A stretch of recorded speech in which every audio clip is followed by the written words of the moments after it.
Salut à toi mon ami, aujourd'hui je suis sur ma terrasse dans le centre du Sri Lanka, je suis dans les montagnes, j'avais envie d'enregistrer un nouvel audio et cet audio c'est par rapport aux news, par rapport à ce que tu consommes, par rapport à ce que tu regardes chaque jour.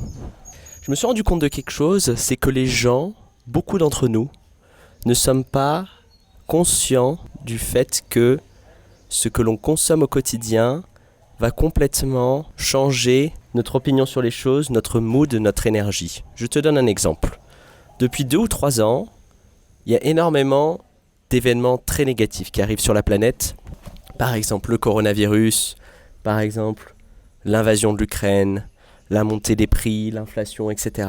Et ces éléments sont extrêmement mis en valeur dans les news, à la télévision, sur Internet. Pourquoi ? Je pense qu'il y a plusieurs raisons. Déjà parce que ça fait grimper l'audimat. Les chaînes d'information n'ont jamais eu autant de spectateurs, de téléspectateurs que lors du coronavirus. Au début du coronavirus, tout le monde était là en mode waouh, il faut qu'on sache ce qui se passe. Ce qui entre en jeu ici, c'est l'instinct de survie de l'être humain. L'être humain a peur de mourir et donc, par peur, il va regarder, il va s'informer maximum. C'est la peur qui domine.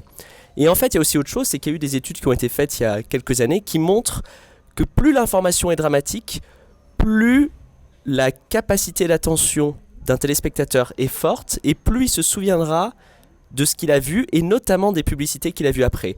En fait, on s'est rendu compte, les publicitaires, les marketeurs le savent très bien. Moi, j'ai fait des études, j'ai fait un master en marketing et on sait très bien que les informations dramatiques, des informations négatives, des informations qui génèrent la peur, sont des informations qui activent l'attention du téléspectateur. Et c'est quelque chose à avoir en compte. Et donc, les chaînes d'information, etc., si elles ne parlaient que de bonnes nouvelles toute la journée, en fait, elles perdraient votre attention. Les gens zapperaient, les gens regarderaient en étant moins attentifs et les gens seraient moins réceptifs aux publicités, par exemple.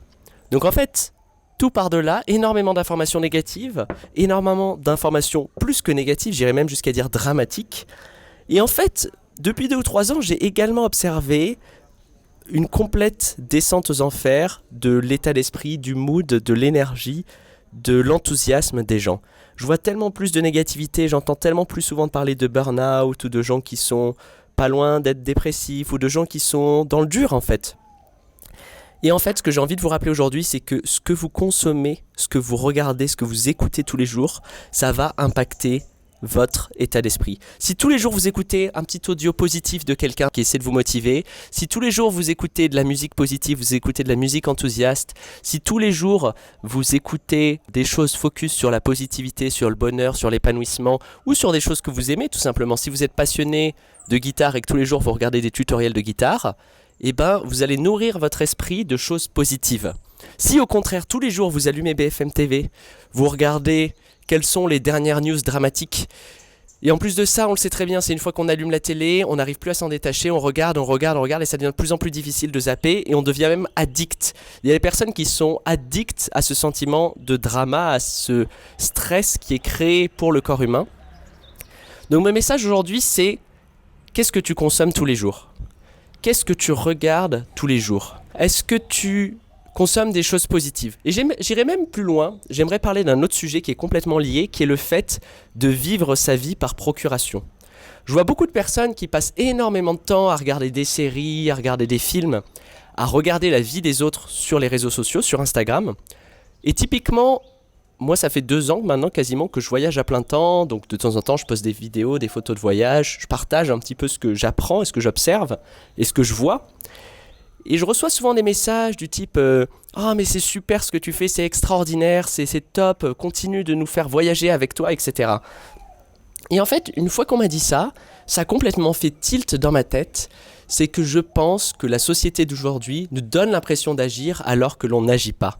Elle nous donne l'impression, par exemple, de voyager alors que l'on ne voyage pas. Ce n'est pas parce que tu regardes une vidéo sur YouTube d'un gars qui avait son backpack et qui était solo traveler en Argentine que tu as été toi-même en Argentine. C'est pas parce que tu regardes une série sur la Formule 1 sur Netflix que tu as vécu également ça. En fait, on vit beaucoup par procuration. Et j'ai envie de te poser deux questions aujourd'hui. La première, c'est qu'est-ce que tu consommes au quotidien? Est-ce que tu consommes des choses positives? Est-ce que tu consommes des choses que tu aimes? Ou est-ce que inconsciemment, tu consommes des choses qui vont créer du stress, de la souffrance, de l'anxiété chez toi et chez les autres, puisque après, évidemment, les sentiments négatifs se répandent extrêmement facilement. Et la deuxième question que j'ai à te poser, c'est est-ce que tu es acteur de ta vie? Est-ce que tu vis ta vie complètement par défaut, complètement de manière automatique, ou est-ce que chaque jour tu fais quelque chose que t'aimes, tu vas vers la direction de ce que tu penses être ton but, de ce que tu sens être ce que tu dois faire? Tu peux répondre sincèrement à ces questions. Est-ce qu'aujourd'hui tu es en train de vivre, ou est-ce que tu es juste en train d'attendre le temps qui passe, de choisir la solution la moins pire, d'être passif et de vivre par procuration à travers les séries, à travers les réseaux sociaux, à travers la télévision?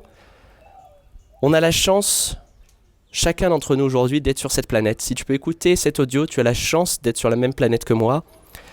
Il y a des milliers et des milliers de choses à faire. Il y a tellement à découvrir, tellement à explorer.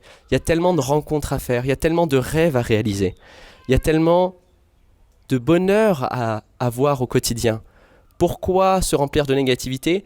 Et pourquoi ne pas oser vivre la vie dont on rêve? Voilà, c'est la question que je voulais te poser. Salut.